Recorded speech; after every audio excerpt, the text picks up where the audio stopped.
Hello, everyone. My name is Tino. I'm the CEO and founder at Move AI.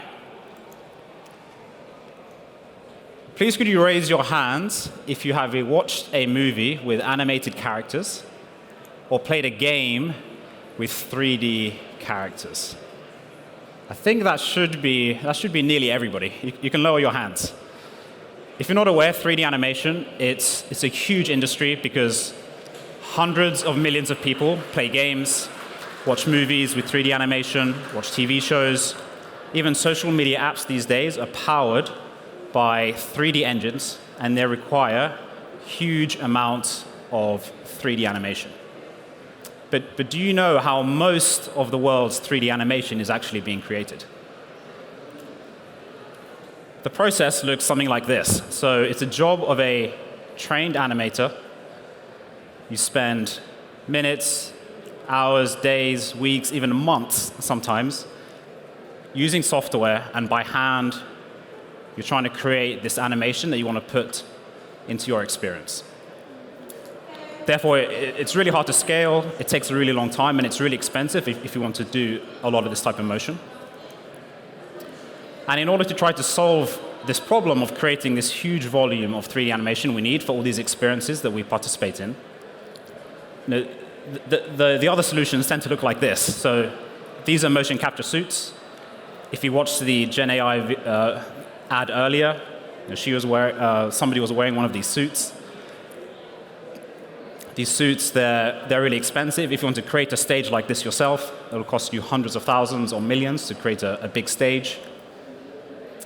You've got to bring the artists into the studio. Jennifer Lopez probably wouldn't go to the studio. It's really hard to bring artists to these specific studios. And then these suits, they're just really sweaty. They're hard to put on. They take ages to calibrate. If you have to go to the bathroom, you've got to take it off, put it back on. It takes a long time to calibrate again. So this is one of the solutions that's being used to try to create this 3D animation.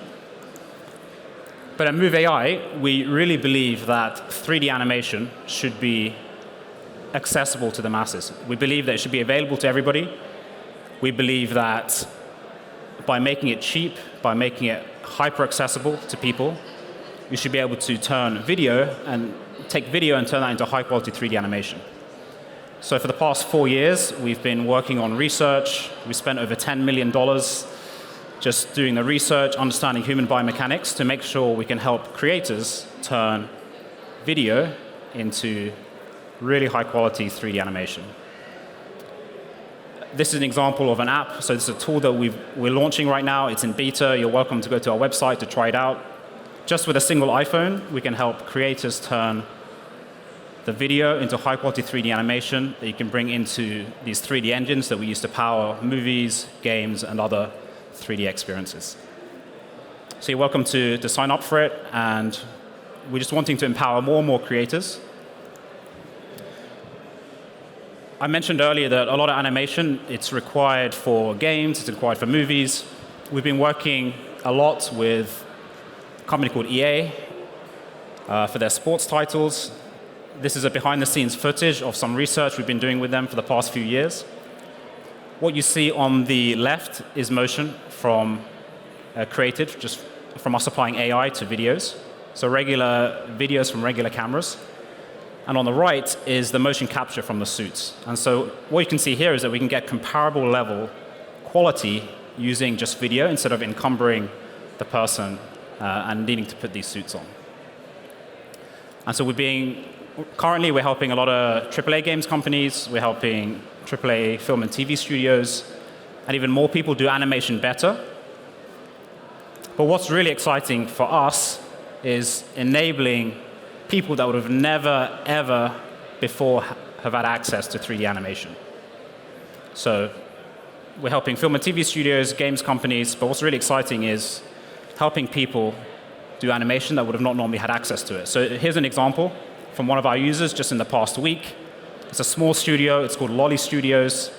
They normally will not be able to afford to pay $100,000, let's say, to go to a motion capture studio for a week.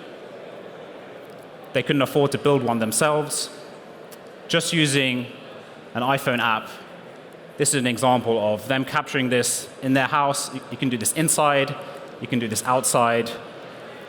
You can do this on a mountain. You can do this in a swimming pool, I think, technically. Some people have tried. You can do this anywhere, and then export that data into a 3D engine to create 2D animation, to create 3D animation, to power all types of creative possibilities.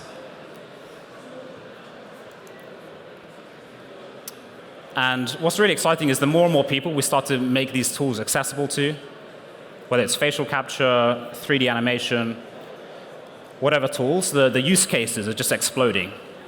And in the past, only a few people would afford to be able to do this. But what's exciting is by making this available to the masses, making it available to more people, we're seeing more and more use cases. So for example, clothing brands are using this to model how clothes move. This demo is from an exhibit in the V&A in South Kensington.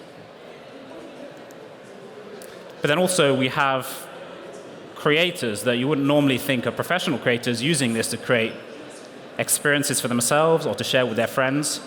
Or they're aspiring professional creators creating content for their followers on YouTube or TikTok or wherever. So for example, people are using it to create TikTok dances on 3D characters. One of my personal favorites is on the bottom right here. We've got a creator in the US. He's a big fan of Pokemon. He's a big fan of wrestling. So the content on the bottom right is him in his bedroom doing the Stone Cold Stunner. And this is just using simple mobile phones. And what we're really excited to see just in the future as we make these tools more and more accessible to people, combining 3D animation with facial animation, with scene creation, we're absolutely going to see totally new possibilities, totally new types of content as we get more and more creative minds creating all this type of content. That's everything. I was told we could have a few minutes of Q&A, so thank you very much for your attention, and I'd love to hear any questions at all. You, sir, in the blue hat. Hi there, thank you. That was absolutely brilliant. Do you have an Android version for the beta? Not right now. Oh. The reason is we had to start somewhere, so we've started with iPhone. But actually, we're potentially adding a feature where you can submit video from any phone. So you'll be able to support video from any camera in the near future. I'll get a cheap iPhone. Thank you.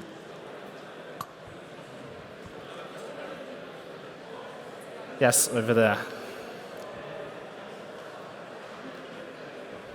Can you talk a little bit about the stack? Or is it proprietary? Like the tech stack? Yeah. Sure. I was told we got a few technical people in the audience, so more than happy to dig into that. So a lot of this is enabled by AI, but actually the secret sauce isn't just AI. We're doing a lot of other things on top of using artificial intelligence in order to capture the motion on the human body. So we use AI in order to capture key points on the body.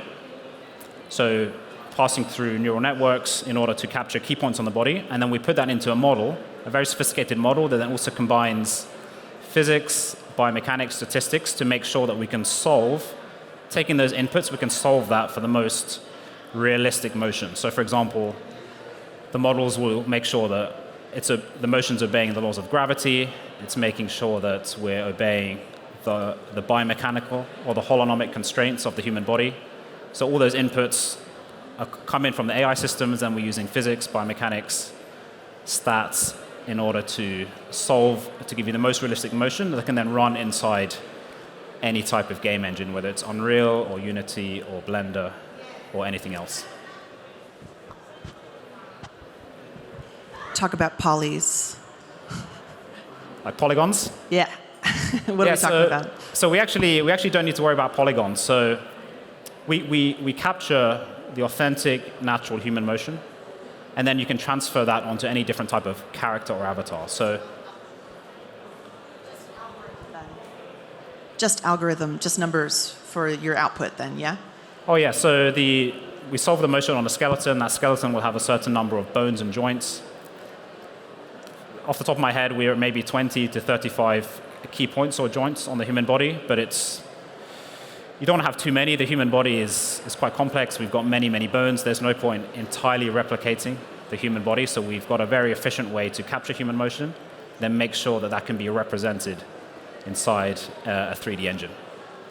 And then you can map that onto whatever type of character you may have for whatever experience. I think we have a question toward the back. So I love the clothing example, and I was just wondering, in any kind of motion capture, it's always a little bit imperfect. Adding the cloth sim on top, did that actually make it easier because it hid the imperfections, or did it make it harder because it magnified them? Yeah, so the question was around if I understood correctly, is the question around do clothes interfere with the motion capture, or is it more around how do we do how is cloth simulation done? I think it was more just in that particular example where you don't have the body underneath the clothing, so to speak. Did that make it more difficult, or did it make it easier because the clothing, it's not something that a human is used to seeing. We don't usually see clothing walking around on its own. Yeah, so in that example, they used motion capture on a person, and then they applied cloth simulation using a few different software on top of it, and then they removed the person for the creative, for the VNA. But just to touch maybe on an adjacent question here, so the better you can see the human body, of course, the better we can track the motion. So if you're wearing a big puffer jacket and you can't see the arms or the legs, it's harder to track the motion, but you're welcome to try the app and see what results you get. We're getting very robust motion from all sorts of different types of situations. Another question, I believe, over at the back. Yeah, I've tried the Move AI product before, but it was on the web. I was just really interested to know if there are any plans to make real-time IK retargeting tools. Like real-time inverse kinematics. So you know how Unreal, there are different rigs. So rather than exporting FBX on its own, will you also retarget in these chains? That's a good question. Firstly, good to hear that you've tried the solution. So we do have a real-time system. It's called Invisible, and that allows you to do real-time motion capture for multiple cameras at sub 150, sub 200 millisecond delay, and that allows you to take the motion in real time into Unreal Engine. We don't take care of the retargeting step to different characters. That's usually done at a later stage in the workflow, but we do support the standard integration into Unreal Engine's IK or other software's IK as well. Happy to chat more afterwards, though. All right, we've got 10 seconds left, so we can do one last question.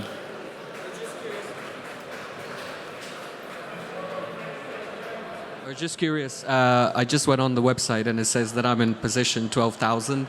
So have you got any plans to commercialize this, make it available for us to pay a subscription or anything to use it? It's 12,000 now. I didn't realize it had gone up. So yes, we're launching public in the App Store later this year.